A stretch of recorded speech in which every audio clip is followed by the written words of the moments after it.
again. So my name is Gareth. If everybody at home, you're watching the Hub Online Network, and we are with Stephen Rice of Spences Bridge. Oh my God. I can hear myself.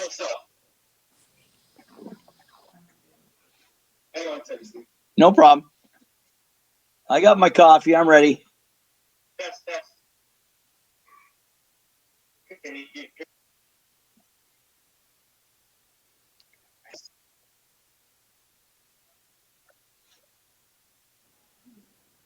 Okay, no, that's fine. I don't hear it anymore.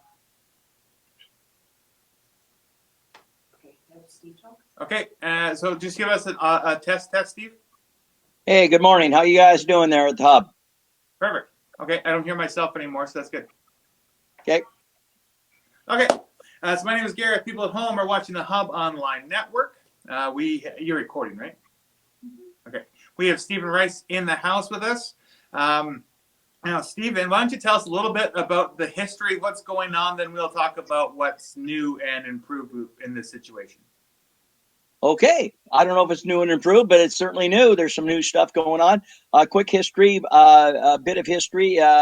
BC Hydro approached the TNRD for a pilot project for a electric charging station because Spences Bridge demographically was located at a very strategic spot for the electric vehicle circuit. So we, we're sort of excited about the whole prospect of it, and we, jumped on the opportunity to, so to speak, and so they put in a hydro station here many years back now. I guess it would be 3 or 4 years back now at the station and at the school grounds. The agreement had to be forged between the TNRD, the BC Hydro people, and the Improvement District. So fast forwarding to a new board of trustees at the Improvement District, a new slate of trustees, there's 3 of them, and the agreement expiring on November 1st of last year. We were able to extend it through the TNRD through the end of basically January. So we're at the critical point right now of I just got an email from BC Hydro 2 days ago, actually. So it is breaking news that they have not, and it was sent to the trustee chairman, Michael Jefferson, and basically they have offered Michael and the trustees and the Improvement District pretty much all their demands. The paving of the parking lot, the signage. The TNRD's offering the washroom, and then they'll get out of the agreement. The agreement will be only between BC Hydro and the Improvement District. And so, like I said, and pretty much some lineage for the parking spaces, and pretty much everything they asked for, except for some fencing and paving the part right in front of the fire hall, which is a public utility. These are things they actually can't do legally or otherwise. But so sent him a nice package. So I'm thinking he might declare victory, and I'm hoping the SBID might think that, this is a pretty good deal. They, BC Hydro's been pretty generous with their offer. And but the email I got yesterday said they have not got a response to their offer. No reply yet. So that offer sits on the table as we speak right now, Garrett. And sort of the email, what made it pretty clear tomorrow is the deadline. So we're talking at sort of a critical time. I'm hoping, some common sense and cooler heads prevail, and we can get the signature on the dotted line. But as we speak, I guess we're in a sort of a 24-hour countdown. Wow. Okay. Yeah, it is a wow moment. Yeah. I didn't hear you say this, so I'm thinking that you didn't. I understand that one of the things that Mr. Jefferson was asking for was also like $15 a day from Hydro. Is that part of the package? That is correct. That was not a part of the Hydro cannot do that. Also, they can't set a precedent and start giving, paying people to have their hydro stations there, and it's more of a precedent setting that they just can't go there. And I understand that. Yeah. So that was not part of the package. So that could be, and it was also requested that they wanted a gate and some fencing around the electric charging station, they can't give them that either and stuff like that. A couple things, liability. They don't want a gate there, so people have to worry about opening and closing a gate to get access to the actual electric vehicle charging station and stuff like that. They didn't offer that either. They said that would not be possible. Okay. And Other so than just that, so everybody is, people watching at home are aware as to what the improvement district actually is. Is that like akin to a city council, or? Yeah, it is. It's well put. Basically, you have levels of government. There's mayors and councils like you have in Ashcroft, and then there's directors like myself who represent the areas outside the municipal boundaries. And I think there's 53 left in the province. And if you look at the rules and regulations and read all that paperwork, the province has been trying religiously for well over a decade to get rid of all the improvement districts in the province because they're sort of fall through the cracks in a lot of local government regulation, but they're elected officials. They got to run for office. They got to be elected by the people. They take an oath of office like any other level of government.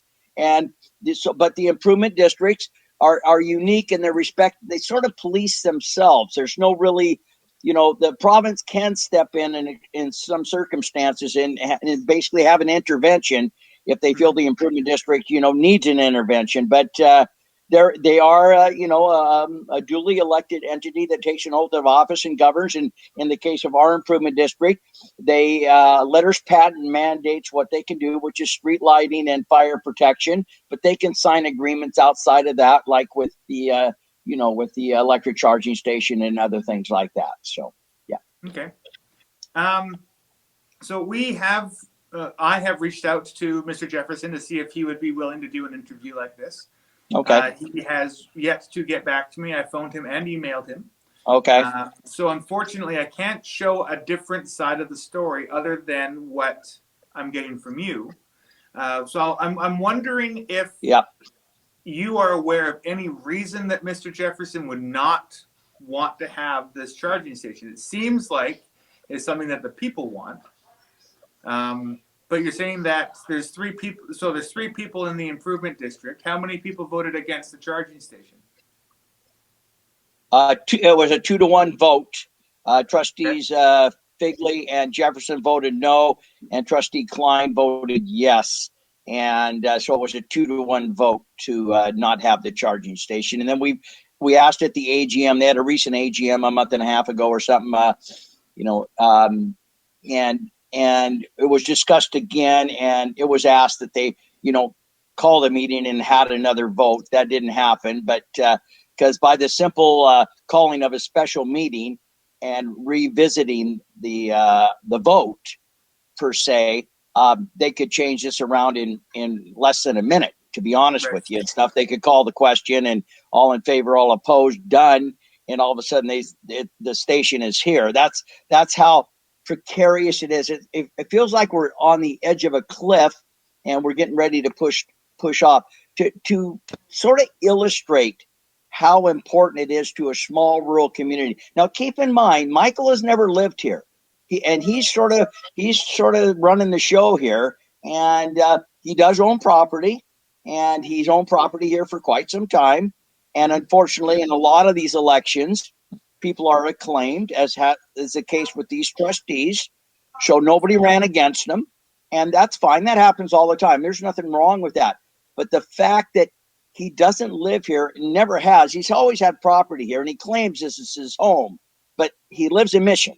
So, he knows the situation with the steelhead season. He knows the situation of all the businesses that have had to go to a seasonal business model rather than a year-round business model. If you start counting even the small businesses and stuff like that, we got 7 or 8 businesses in town. So, I mean, it's not like a small amount for a community like Spences Bridge to go to a seasonal town. It's not a small stretch to say this decision will mold the future of Spences Bridge, because when you place an economic, if you can place an economic driver like the steelhead season with anything in a community like Spences Bridge, a community of 150 people, boy, it's just like grab it with all the gusto you have. And here's an opportunity not only to replace that economic vibrancy that the steelhead season provided and let the businesses stay open year round, we have a chance to capture a growing audience. A growing audience, don't take my word for it, take the province word. They did the research and they said the traffic of electric vehicles on the Trans-Canada is going to be such that in 5 years, we don't want the queuing, meaning the waiting in line to get a charge. So we've approved a second station for Spences Bridge. We were going to get 2 stations. We were going to get an additional station. It's already been approved. So if it's signed on the dotted line, we won't have 1 station. We'll have 2.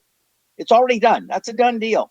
So we're losing 2 stations as we speak, and we only have 1. So 2 stations. Now, take it a step further. When you're a little rural community, who do you want to pull in there? You want to pull in new people that have never been to your community. There's going to be a lot of electric vehicle stops. You see the one at, up at the Red Cedar and all that Red Hills stop there. But people are going to have their favorite electric vehicle charging stops. Spences Bridge would definitely. Bighorn, Sheep, Eagles, a river, the Log Cabin Pub, the Packing House, the oldest operating in BC, that beautiful walkway where the Bighorn hang. I mean, Widow Smith Graves, we got capture an audience and let them sort of mill around. Guess what? They leave town and they go, have you ever heard of Spences Bridge to their family and friends? It's a cool little town. They got great food. They got a log cabin, all this stuff. New audience, new people into town with electric vehicles are leaving and they're telling their friends and family, I found this cool little community and stuff.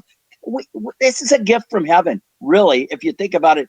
I would suggest down the road, the economic vibrancy for a year to be year round, because let's face it, shoulder season is a steelhead season, October, November, December.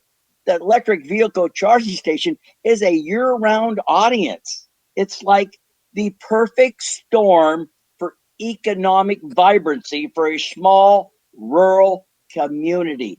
That's why I feel we're standing at the edge of a cliff, being ready to shove off that cliff, because I don't know. And we had a meeting and we said, what can we do to replace it if we don't get our electric charging vehicle? Anybody got any ideas? Nobody had any. I'm still waiting for some. If we don't get this, what is going to replace our steelhead season?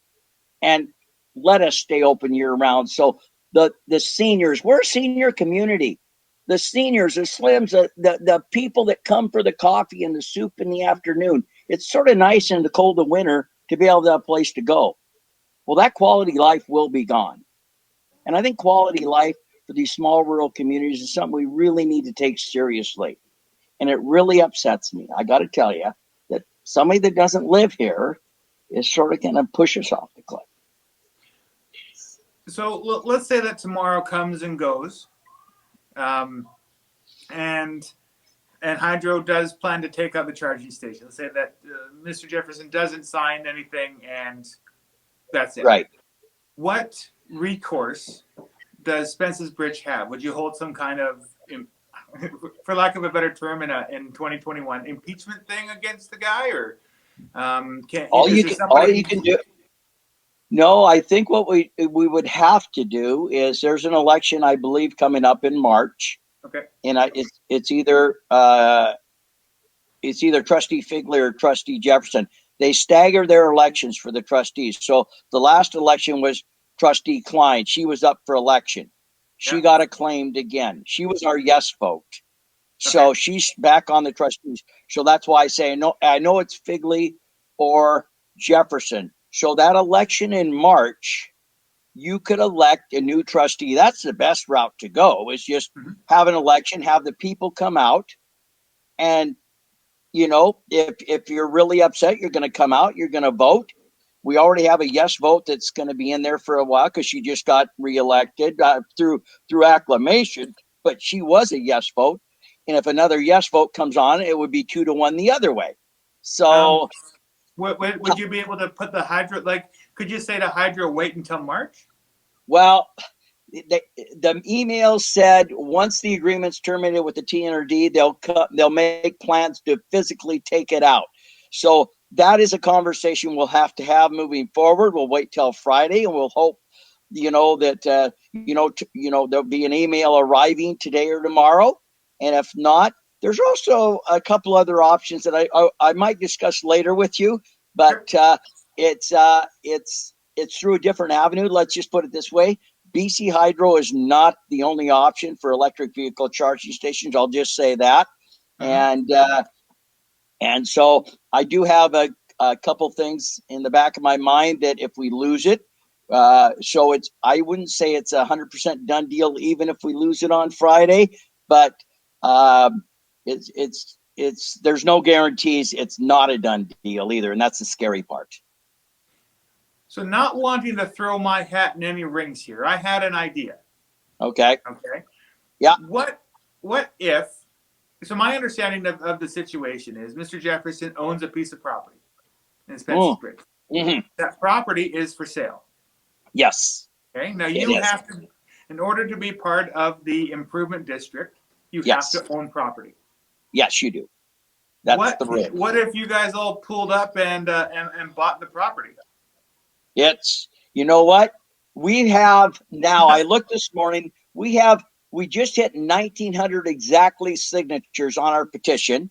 Yeah. And there's a place for comment to keep the charging station. So we'll probably hit, after this interview, I think we'll hit 2,000 signatures today. 2,000 signatures on a petition to keep that charging station. Oh, yeah. Sorry. 2,000 signatures on a petition is pretty impressive in Spences Bridge. So I think we'll hit that number today. And a couple of the comments, it says, why don't you go and do a GoFundMe and buy the house? Why don't you all pitch? So that has come up, because if there's a sold sign on there, he's no longer a trustee. And, to bring this thing even one step further, being I'm in local government, I know this, if he's no longer a trustee, we no longer, at least temporarily, have an improvement district, because you need a minimum of 3 trustees to be a legal entity as an improvement district. So it creates another situation where, well, we don't even have an improvement district. So it's really interesting that his house is up for sale. And if it does sell, you're absolutely right. We wouldn't have an entity, and we wouldn't have we'd probably have to call a by-election sooner than later, of course. But for a bit, you have to give notice and stuff. The SBID would sort of be, floating in space kind of thing. But so that's been brought up. If you bought the house and could get a replacement in, have an election, by-election as soon as possible, and get somebody in there and have a vote. And that's why we're sort of, all these little things. And that's the other thing that bothers us a little bit. He's selling his house. And that sort of angered a lot of people in town when he put the for sale sign up. When this was all unfolding about halfway through, he put a big for sale sign up on his house. Well, I would have just not even put up the for sale sign, because that just sort of, stirred the pot a little bit in town and stuff. Like, now he's selling his house. And he still won't let us have our charging station, because literally, if he signs the paper today, we're off and running and stuff like that. And so we're just hoping that, that's still going to happen, like I said. But Alec has made it pretty clear in the email. And that email went out to, like, I think about 20, 25 people, not just myself. So everybody is well aware, including some of the local people, the community club president, Yoris and Mavorny. They all got that same email. Not only the last one, but they got everything that BC Hydro offered Michael Jefferson. So they know it's a good offer. And we have a local in town who's a good friend, lives down there close to him. And he was going to call Alec yesterday, the BC Hydro contact, Alec Zhang. And then after he talked to Alec about the deal, he was going to call Michael Jefferson yesterday, because he's good friends with Michael, and just have a talk with him. So I haven't heard from this other Michael. His name's Michael also. And but I'm hoping to get an email from him today and see how that conversation went. So, I mean, we're going right to the finish line. We're trying to engage him and, and just, we think, get him to do the right thing. Second to last question. Sure. So again, it's let's say that one way or another, whether it goes through or it doesn't, is there somebody that's right, out of Spences Bridge that's willing to step up to be part of an election process in March? Good question. Good question. There was one person who put his name forward in this last election, and then he withdrew at the last minute and stuff like that. But that was sort of our yes vote too. So he was another yes vote. But that being said, whether he'll put his name forward in this next one, I can't say. And but I think there would be a couple people, yes, that would be willing to put their name forward to answer your question. Yes. And very last question for me is, his house is up for sale. How much is it going for? I saw it on the website. I'm not sure that it's still that price. It was $349 on the website. It's the old RCMP station. So anybody that's interested in an RCMP station and for a house, we have a beautiful one just right on the other side of the river and ready for sale. So there you go. There's my little pitch. Awesome. Okay. Well, is there anything else you'd like to say? I guess that's another question, but is there anything else you'd like to say? No, I'd like to say to go visit the change.org site for everybody and sign that petition. Let's try to get to 2,000 by the end of Friday, and it's sort of significant. Oh, I would like to say too, Jackie Taggart, our MLA, did step up to the plate, and she has arranged a meeting with Minister Josie Osborne to talk about our situation with the electric charging station. So, like I said, there's a couple options there, and I do appreciate. So that's a thank you out to MLA Taggart's office. And I do not believe they've had the meeting yet because we're in the middle of LGLA, which Josie presented at. Minister Osborne presented at to LGLA last week and stuff like that. So I think that meeting's still to come. So we got a few, straws in the glass, and hopefully, one of them will bear fruit or whatever. But so yeah, that's the one last thing I would like to add. So that's another thing we're still waiting to see how that meeting goes also. Cool. Well, thank you very much for your time. I appreciate that. And we'll try and book something in a couple of weeks to see if there's any new updates. That sounds good. Thank you so much for doing what you do, and you're a great community service, and I love the hub, and we're going to keep it rocking as long as we can. And I think you guys got a lot future. Thank everybody there, and because you guys have been a blessing. You talk about these little rural communities and stuff, and then you see somebody like the hub, and I just got to do a shout out because it's been my kids went to school there. And so every time I walk through those doors at the hub and see that place alive, it brings back wonderful memories. And I'm sure I'm not the only one, because I think about the teachers, I think about the kids and the assemblies and the gym, and then what you guys have done there has been so special, not from an economic standpoint too, because everybody gets to use that hub, but it's been special in the respect that the memories it's cultivated and the warmth that's cultivated within the community has been something I don't think is emulated in our province. I think you'd be hard pressed to find another hub in this province. So thank you guys very much for that. No, thanks for saying that. And lastly, Michael Jefferson, if you're watching, please give me a call. I'll put my number up here. I'd love to hear your side of what's going on. So again, thanks, Steve. And Garrett, can I say something too on that?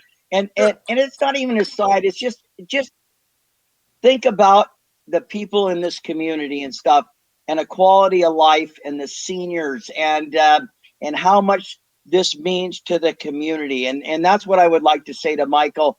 And just think about the people you have touched bases with, all of the people, not the ones you're just hanging around with now. All of the people. Michael is a very well-researched individual.